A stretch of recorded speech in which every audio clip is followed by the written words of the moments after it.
Hello, this is the Watchdog, and welcome back to Fun with Watches. If watches weren't fun, you'd only need one. Today we're going to review the Corgeut 3021D.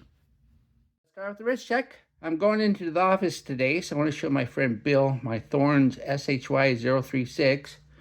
And Grogu's wearing my Glycine GL0351 Air Pilot. When I took Grogu to Chicago to the Wind-Up Watch Fair, I told him that Chicago is known as a toddler town. He said, "Oh great, now everyone is going to call me Toddler Yoda." All right, let's take a look at the watch. Comes in this typical Corgeut box. They all seem to look just like this. Very similar to a Pagani design box, except for it has this little V here. That kind of reminds me of a Tudor clasp.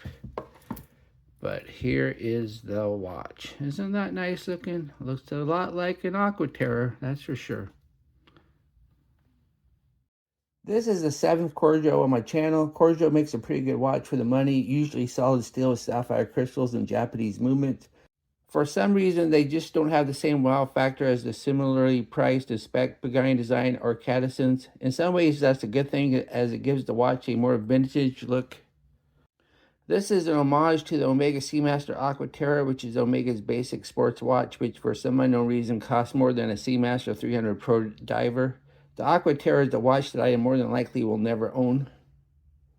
The Corgeut only comes in 4 colorways. If you don't like the white with blue hands that I chose, there is also a blue or black dial. If you find the black a bit boring, you can flare it up with a striped yellow second hand.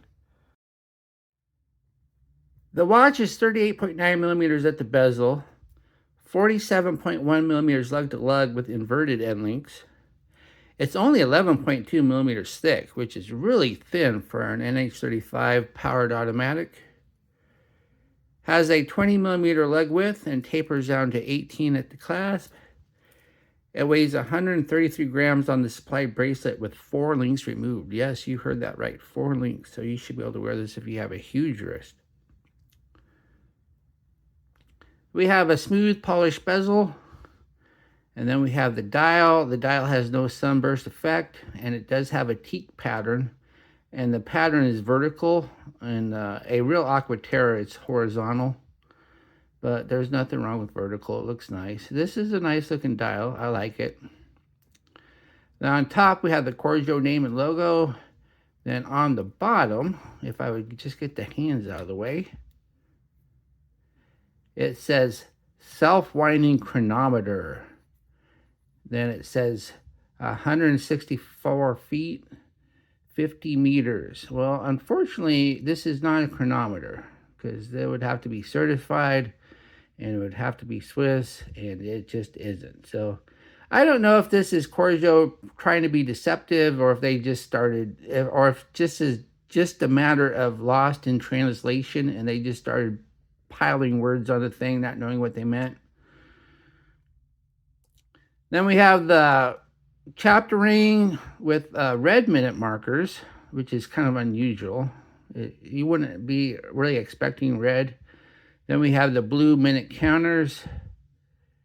And then we have the indices, and they look like little teeth, kind of like a Seiko monster. And they are lume, but the lume is quite poor. You'll see that later. And then we have the hands, and we have the arrow tip minute hand that looks very similar to an Omega. And then we have a spear tip second hand, and then we have this Dauphine hour hand. But it's a nice looking dial and handset, and I like it. Then we have a date at the 3. The current Aquaterra has a date at the 6. So, but having a date at the 6 would require a different date wheel, and they probably went for the cheaper price. So it would have been nice if it was at the 6, though. I do like a 6 o'clock date. Then we have an unsized screwed-on crown. The thread action is not the best. You really feel the threads. It does pop nicely, but when you go to thread it down, sometimes you miss, but this time it caught right away. But maybe the more I use it, the easier it's getting. Then we have a flat sapphire crystal. I think they did a good job with the crystal. There doesn't seem to be a ton of reflection, so it might have some AR coating on it. And then we have the case. The case is wonderful.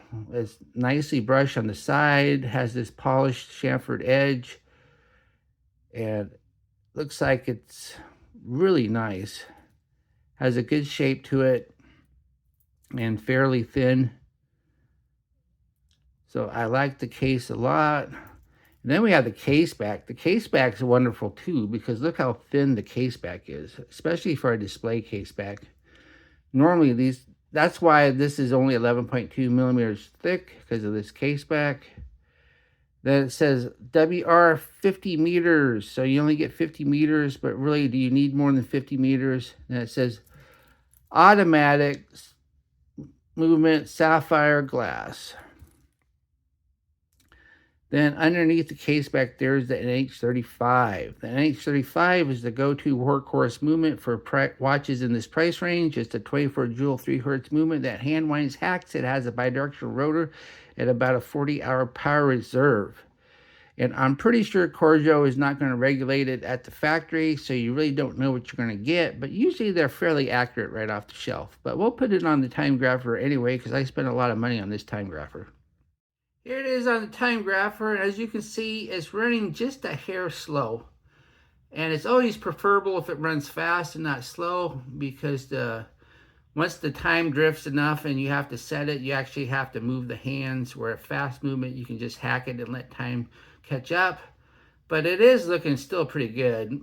-3, -4, that's very accurate. Amplitude's a little low, but no beat error. That's why you only see one line on the screen, no beat error. But yeah, it's looking really good. So the bracelet is a 3-link. We have solid end links, and they're inverted. And then we have polished center links, but they are fixed with the side links. They are not fully articulating. But we do have half links too, and for some reason the half links are fully articulating. Too bad the rest of the bracelet isn't. But it's nice to have half links, because we do have a butterfly clasp. The butterfly clasp isn't the best. It does the job, it's fine, but I've seen nicer ones. It doesn't give you the most confidence when you click it, but at least it is a push button. Also, we have push pin adjusters, not screw pins, and I'm perfectly happy with that. And I removed 4 links to fit on my wrist, and we only have 2 links left, and the 2 micro adjust and the 2 half links. So you won't be able to wear this if your wrist is much smaller than 6.5.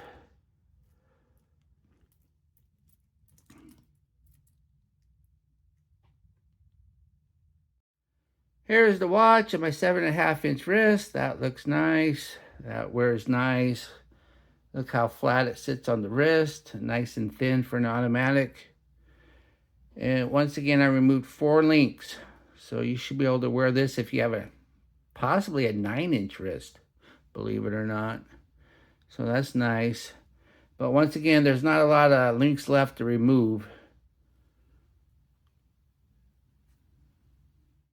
Here we are in the loom room. When you wear a watch for a while and don't even notice that it has anything at all, it is a pretty good sign that the loom is substandard, and this test is going to be one big disappointment.